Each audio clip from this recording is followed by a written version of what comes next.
Halo, halo, halo, apa kabar Anda semua? Salam 0% dan kembali berjumpa dengan saya, Hersunu Arif dan Bung Rocky Gerung. Bung Rocky, saya kira ini masih banyak yang lemes gitu ya. Yang masih kalau yang nggak berangkat kerja pasti masih males bangun dari tempat tidur, apalagi yang lagi liburan nih ya sekarang ya. Setelah pertandingan tadi malam, leg pertama antara Indonesia dengan Thailand. Hasilnya Hasilnya, telak sih 4-0 gitu, walaupun sebenarnya nggak terlalu mengagetkan karena Thailand ini kan memang raksasa sepak bola lah kalau untuk di Asia Tenggara. Udah 5 kali juara nih untuk, Piala AFF ini sebelumnya. Ya, udah terima sebagai pelajaran. Kan angka 0 itu tidak selamanya jelek. Iya, dimulai dari 0. 0% itu keren. Iya. Jadi udahlah, itu memang kita mesti banyak belajar. Sebetulnya cuma itu kan, kata-kata bijak, ya banyak belajar. Nah, ini pentingnya satu upaya maksimal untuk talent scout, mencari bakat itu harus betul-betul disiapkan dari awal. Dan itu berartinya nutrisi anak-anak yang mau main bola mesti buat bagus, kan itu intinya tuh. Nah, itu dia. Jadi kalau Presiden Jokowi hanya ingin bangun infrastruktur, nggak menghasilkan nutrisi buat anak-anak muda yang justru mengalami stunting, ya begini akibatnya itu kan. Dan akibatnya ke depan panjang. Jadi udah, daripada kita nanti dibilang kok soal Jokowi lagi, ya udahlah, kita anggap bahwa itu salah dari pelatih timnas kita, siapa yang orang Korea itu. Jadi selain orang Korea gitu. Ya tapi sebenarnya gini, kalau kita lihat itu ada relevansinya antara 0% dengan soal permainan tim nasional, karena itu sebenarnya sejak awal dikeluhkan oleh pelatih dari Korea itu, ya ini soal kecukupan gizi itu. Jadi disebutkan pola makan orang Indonesia itu memang kebanyakan nasi dan gorengan. Ya, dan tapi sekarang pun saya kira gorengan pun semakin sulit karena harga minyak goreng semakin mahal. Dan kemarin dia mengeluhkan juga ketika dapat nasi kotak misalnya di pertandingan, secara gizi nggak cukup. Jadi sebenarnya itu salah satu soal, ini bukan nyinyir Bung Rocky, itu serius soal benar ya. Pola makan. Karena kalau kebanyakan karbohidrat, tidak ada katakanlah ada susu, terus daging dan sebagainya. Akhirnya yang terjadi memang ketika pemain bola kita itu bagus sampai usia-usia tertentu, sampai U17, U18 gitu bagus, U20 di bawah umur 20 itu bagus. Tapi begitu semakin dewasa, ini tulang dan masanya nggak tumbuh, jadi nggak, susah juga untuk bersaing gitu. Memang kan ilmu olahraga itu sekarang ada dasar kimia, dasar fisika tuh, dan dasar nutrisi. Jadi semua itu yang mestinya masuk di dalam kurikulum negara tuh, bukan sekedar kurikulum di sekolah. Nah itu akibatnya tuh kita perlu protein supaya otak kita tumbuh, bikin kalkulasi di dalam lakukan tendangan. Kan kemarin itu bahkan Indonesia cuma punya satu peluang untuk bikin tendangan yang berbahaya tuh, sementara Thailand tuh berpuluhan peluang tuh. Jadi itu pentingnya karbo itu untuk kecepatan energi, tapi otak harus diisi dengan nutrisi. Nah itu perlu kita makan ikan, bukan menghafal nama-nama ikan itu, karena itu protein. Oke, tapi namanya orang Indonesia masih selalu bisa menertawakan diri sendiri meskipun pahit. Saya tahu ini banyak puluhan juta orang yang kecewa nih. Tapi ada juga meme misalnya, ada yang tanya berapa skor tadi malam itu, nggak 4-0 Bung Rocky. Sebenarnya skornya itu 4-4 sebenarnya. Jadi Anda pasti nontonnya yang 4-0 kan Bung Rocky ya? Ya itu saya nonton di TV Singapura. Saya nggak tahu kalau TV-nya KPU. ini luar biasa, orang Indonesia masih selalu bisa menertawakan diri sendiri. Itu saya kira sehat, itu katarsis lah dalam situasi begini, kita masih bisa tertawa-tawa walaupun kalah, tapi itu satir yang menurut itu satir banget tapi kalau dikaitkan dengan KPU. Oke, mari kita lupakan sepak bola sementara ini karena masih ada leg kedua. Iya, walaupun kita berharap itu ada keajaiban. Kalau 4-0 membalikkan lawan tim yang seperti Thailand memang sangat berat, tapi tetap saja pesan kita jangan pernah putus harapan, sama dengan seperti halnya kita tidak boleh putus harapan soal 0%, karena ternyata kemarin kan saya ikuti dialog Anda dengan di Gelora Talks ya, yang menyatakan bahwa Partai Gelora akan bergabung dalam menggugat presidensial threshold dan parliamentary threshold ini ya. Dan Partai Umat juga begitu. Jadi udah mulai asik nih karena ada partai-partai politik yang mulai bergabung. Ya, kita fokus ke situ sebetulnya karena perubahan politik itu juga bisa menghasilkan nanti perubahan kebijakan olahraga. Kita mesti kaitkan aja tuh. Jadi penting pasti itu. Begitulah cara kita melihat keadaan per hari ini. Dan mungkin nanti setelah dievaluasi timnas kita itu kurang efektif karena nggak ada wakil pelatihnya tuh. Sama seperti Menteri Sosial kalau nggak ada wakil mensosnya nggak efektif.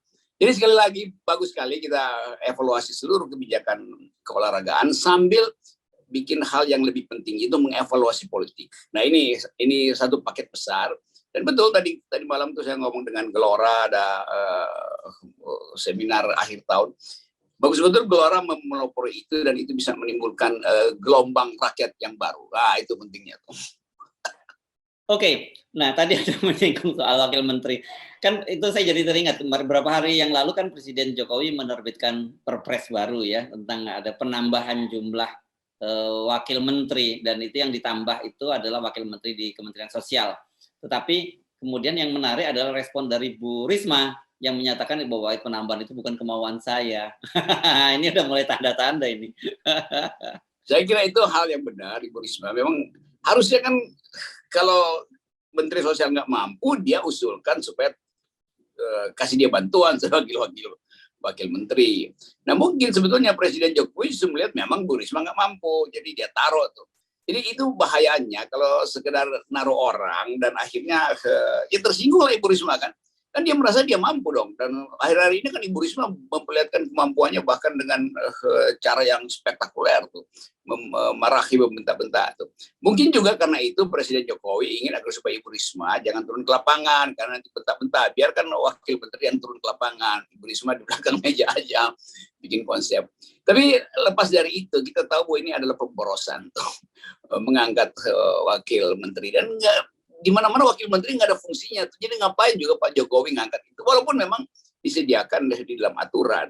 Tapi sekali lagi diskresi yang tidak diperlukan itu nanti orang anggap bahwa ini adalah politis karena ada yang belum kebagian portofolio tuh. Jadi tetap wakil menteri itu bukan kepentingan teknis tapi kepentingan politis. Nah Ibu Risma menganggap harusnya tanya sama dia dulu tuh. Nah Ibu Risma nggak paham bahwa evaluasi Pak Jokowi menunjukkan Ibu Risma tidak perform, terutama di dalam sikapnya sebagai birokrat yang terlalu sering naik darah, kira-kira begitu. Jadi nanti tekanan darah dari wakil menteri akan diperiksa dulu supaya ditambah dengan tekanan darah Bu Risma lalu dibagi dua tuh. Jadi rata-ratanya begitu tuh. Tapi kita tahu belakang memang wakil menteri ini kan sebenarnya akomodasi dari partai pendukung atau relawan kan sebenarnya begitu. Dan itu implikasinya tentu saja pada budget dari pemerintah karena kan tidak sekedar jabatan tapi fasilitas-fasilitas yang ada melekat pada seorang wakil menteri. Iya, dan stafnya juga akan bertambah sebetulnya tuh. Lepas apapun kan nggak mungkin wakil menteri cuma diam-diam doang. Jadi akan ada perjalanan dinas, macam-macam, orderan partai politik di mana dia dikirimkan berasal itu juga akan terjadi, potensi korupsi pasti tinggi. Setiap penambahan pejabat pasti bertambah potensi korupsi kan itu udah dalil di dalam birokrasi kita tuh. Kalau kayak gitu itu bertentangan dengan kehendak dari Presiden Jokowi dong. Artinya kehendak Jokowi menambah wakil menteri dengan kehendak Jokowi untuk memberantas korupsi jadi bertentangan lagi, Bung Rocky, karena kemarin Presiden Jokowi berharap dengan digitalisasi semua lembaga di Indonesia itu bebas dari korupsi. Nah ini saya jadi bingung dong, mana yang mesti kita pegang ini? Itu semacam optimisme Jokowi atau Presiden Jokowi itu digitalisasi. Lalu kita tahu korupsi itu bahkan bisa tidak terdeteksi oleh pengawas Komisi Pengawas Keuangan itu PPATK. PPATK, ya. Dan ada inspektorat loh di departemen ada. Betul. Korupsinya nggak melalui fasilitas digital, nggak ada kirim-kiriman anggaran, itu cash semua kok. Jadi bagaimana mungkin Pak Jokowi bilang korupsi diberantas karena berkurang kalau digital. Justru mereka menghindar yang digital karena itu bawa cash, OTT. Jadi uang korupsi itu disalurkan tidak melalui fasilitas digital. Itu juga kacau Pak Jokowi itu. Nggak ada orang koruptor nanya rekening bank, gue transfer ya, nggak bakal. Dia akan bawa cash yang lolos dari pemantauan digital. Itu soalnya. Jadi kontradiksi memang ada tuh. Dan mungkin koruptor juga ketawa-ketawa nih Pak Jokowi pakai ilmu nanti digitalisasi. Ya dia bilang iya silakan digitalisasi. Tapi di luar itu ada transaksi under table yang sifatnya cash. Sebenarnya gini, saya sering kali menangkap bukan atau membaca, mendengar gitu, Pak Jokowi itu selalu menebar optimisme gitu ya. Sebenarnya kalau kita berhenti saja pada statement-statement Pak Jokowi, hidup itu menjadi optimis.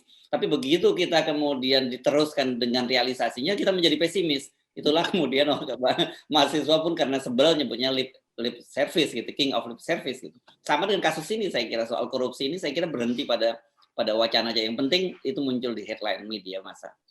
Kalau Pak Jokowi konsisten, dia nggak memperlemah KPK. Lalu Jokowi ingin korupsi meningkat dengan cara memperlemah KPK. Kan sebetulnya logikanya begitu. Jadi nggak ada urusan dengan digitalisasi.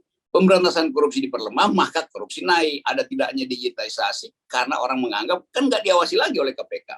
KPK udah dipatahkan kaki-kaki etisnya itu melalui revisi undang-undang itu. Jadi sekali lagi potensi korupsi itu tetap akan naik karena ada sinyal bahwa silahkan di akhir kepemimpinan Jokowi silahkan ambil korupsi sebanyak-banyaknya tuh, rampok APBN dan menteri-menteri utama yang berambisi jadi presiden memanfaatkan itu tuh. Jadi sekali lagi ini Pak Jokowi ya udahlah kita anggap aja itu sebagai headline. Tapi orang anggap ya headline di istana itu artinya sebetulnya nggak ada isinya. Karena itu cuma pamer-pamer wacana doang tuh. Kan faktanya indeks korupsi kita menurun terus dan pemburukan itu juga dicatat oleh internasional. Jadi nggak ada satupun sinyal selama 7 tahun ini korupsinya berhenti atau melandai sekalipun nggak ada. Bahkan sifat korupsi yang betul-betul melibatkan elit partai politik disembunyikan kok, diproteksi oleh presiden tuh. Melalui apa? Melalui kebijakannya yang memperlemah KPK. Logikanya gampang.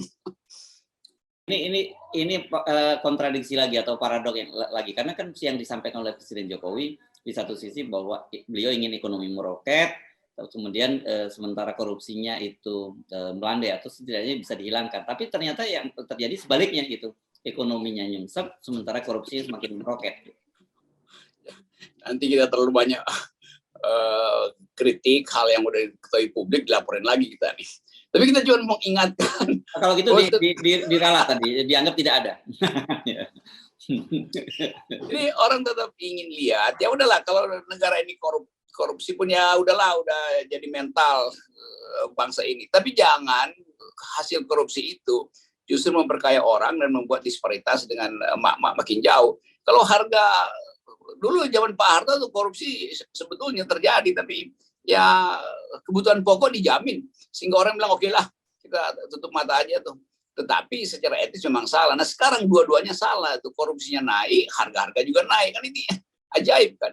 Jadi mestinya misalnya kemarin pajak kita bertambah itu, tapi Presiden Jokowi tidak memerintahkan Sri Mulyani untuk beri subsidi karena pajak bertambah, subsidi kebutuhan pokok misalnya. Justru yang dapat subsidi adalah petugas-petugas pegawai Departemen Dirjen Pajak yang dapat bonus 100 juta. Itu urusan apa? Loh, pajak itu mesti didistribusikan pada rakyat, bukan dikembalikan pada petugas-petugas itu yang gajinya pun udah dinaikkan. Kan gaji Dirjen Pajak dan Keuangan itu kan di atas rata-rata tuh. Jadi ngapain dikasih bonus lagi tuh? Jadi kelihatan Jokowi itu nggak paham apa yang disebut welfare policies gitu. Kebijakan kesejahteraan itu dia nggak paham. Dengan kata lain, memang presiden tidak pernah punya poin di dalam soal kesejahteraan rakyat. Jadi dieluk-elukanlah sukses bohong itu pajak sekaligus diberi insentif pada mereka yang tugasnya memang nagih pajak, ya ngapain dikasih insentif lagi tuh. Dan lain kalau insentifnya itu betul pajaknya tuh historis. Ini kan pajak bohong-bohongan yang udah dibongkar oleh bahkan seorang sastrawan Terry Lai juga membongkar itu. Sastrawan aja paham itu. Ya, Walaupun ya, sastrawannya memang ekonom. ya, ya, ya, Terelie akuntan, Bung, bukan hanya ekonom. Jadi dia, jadi dia sangat paham. Cuman tapi gaya dia menyampaikan itu justru jauh lebih mudah dibaca oleh rakyat. Karena kan kalau rakyat ini kan sebenarnya nggak bisa baca data-data itu, Bung Rocky. Begitu dibilang bahwa ekonomi meroket atau ekonomi pertumbuhan naik, pajak juga epic banget, historis misalnya. Rakyat nggak tahu, tapi ketika yang mendeliver itu seorang sastrawan ya itu jadi rakyat, oh gitu toh ternyata itu smoke and mirror lagi itu kan. Ya, jadi rakyat sekarang lebih percaya pada sastrawan daripada pejabat negara. Oke, saya kira saya kira kita cukup tetap menebar optimisme di akhir tahun ini ya, karena tadi ada harapan 0% ini kelihatannya makin menjadi masif di masyarakat dan mudah ada kesadaran dari partai-partai politik bergabung. Itu setidaknya memberikan harapan kita pada tahun 2022 nanti bahwa ada cahaya di balik di luar gorong, di ujung gorong-gorong. Ya, dan kita harus terus ingatkan bahwa kita berjuang untuk 0% bukan sekedar masalah teknis hukum, tapi ini untuk menghasilkan kembali demokrasi. Demokrasi yang bermutu itu harusnya garis startnya sama, yaitu 0%. Jadi kira-kira itu intinya tuh. Lain kali kita bahas lebih dalam dan dorong terus partai-partai untuk bergabung di dalam ide 0% ini. Oke, mantap Bung Rocky. Salam 0%. 0%.